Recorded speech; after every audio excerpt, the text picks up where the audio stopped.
Les quatre vérités. Caroline, bonjour. Vous avez Bonjour. décidé d'inviter le député de ma circonscription. Oui, j'ai décidé d'inviter le député Thierry Solaire, député constructif. Alors, vous savez, il est questeur de l'Assemblée. Et demain, il va défendre un plan d'économie pour l'Assemblée nationale. L'objectif, c'est comme toujours le même, faire mieux avec moins.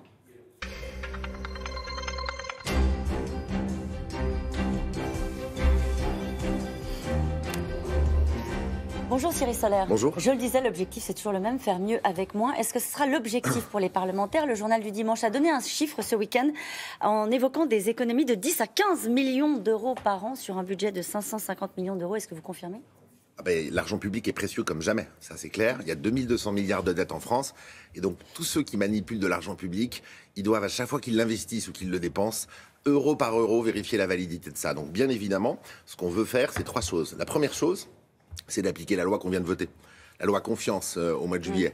Et donc aujourd'hui, grande réforme à l'Assemblée, les retraites des députés alignées sur le régime général, comme pour tous les salariés. Le système d'assurance chômage des députés, même système, voilà. Le système des frais des parlementaires qui avaient défrayé la chronique pendant des années où il n'y avait pas de contrôle, même système qu'ailleurs, une liste de frais autorisés, des dépenses et des contrôles. Et puis par ailleurs, parce que c'est le début d'une nouvelle législature, qui a eu 75% de renouvellement du Parlement avec beaucoup de gens nouveaux, on regarde toutes les politiques publiques, il n'y a aucun tabou. Et dès qu'on peut faire des économies, on en fait beaucoup. Il y a des pratiques. Les chiffres sur lesquels je vous ai interrogé, le bon? Oui, moi je pense que c'était un très bon objectif dès 2018 d'arriver à 10 millions d'euros d'économies sur le budget et ensuite de monter à 15 millions d'euros. Je vous rappelle qu'il y a aussi une grande annonce qui a été faite par le chef de l'État. C'est la diminution du nombre de parlementaires qui nous est annoncée, sur laquelle on devra s'exprimer et voter. Moi j'y suis très favorable, de 577 à 400.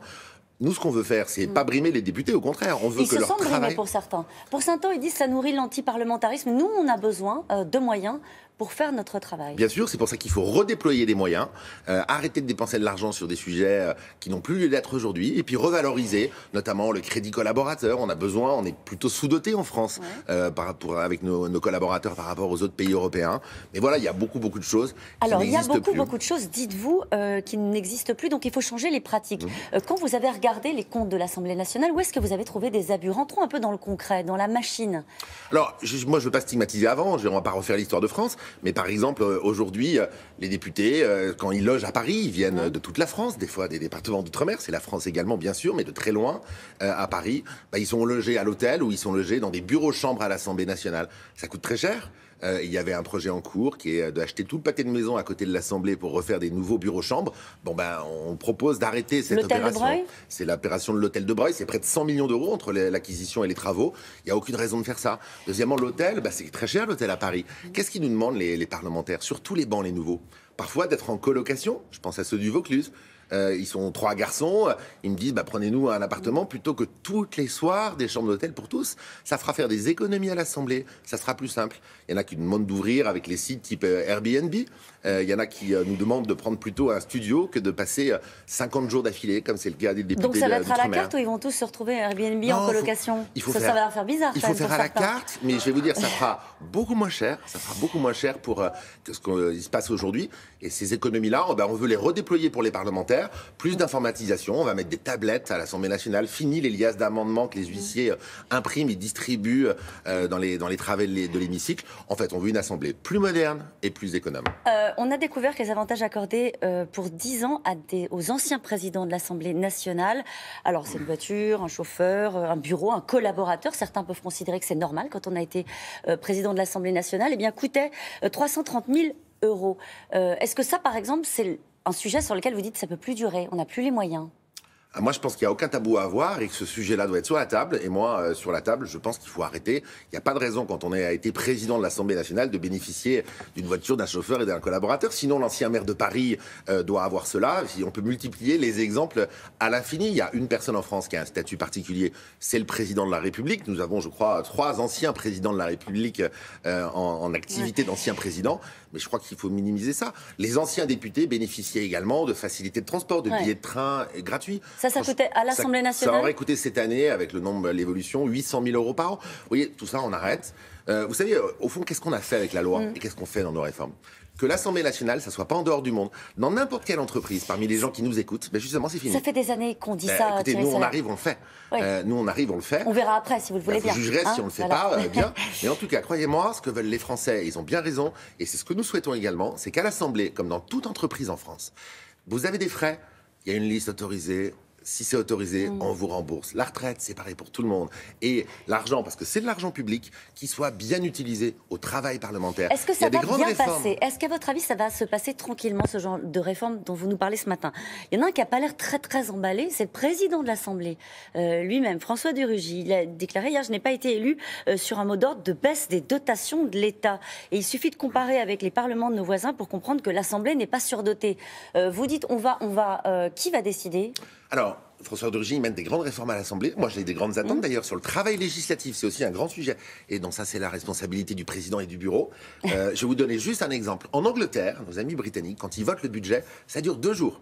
Parce que c'est le budget de l'exécutif. On l'entérine. Par contre, après, le contrôle de l'action du gouvernement, l'exécution du budget, ben là, ça va travailler ministre par ministre et on va vérifier ce qu'ils font de l'argent. Ben moi, je souhaiterais qu'en France, où on a fait la LOLF, c'est-à-dire une comptabilité très précise de ce que fait l'État, ben on puisse faire évoluer le travail parlementaire pour plus de contrôle parlementaire et sur l'exécution budgétaire. Il a engagé, François de Rugy, 7 grands chantiers de modernisation. Après, les questeurs, en accord avec le bureau de l'Assemblée, travaillent, eux, sur les sujets budgétaires et financiers. Chacun son job, c'est ça que vous lui répondez en gros? Oui, non, mais on fait tous ensemble, il n'y a pas de difficulté avec François de Rugy. Je sais qu'il a une vraie volonté de moderniser l'institution, mais nous, les questeurs, on a été élus pour un truc très clair.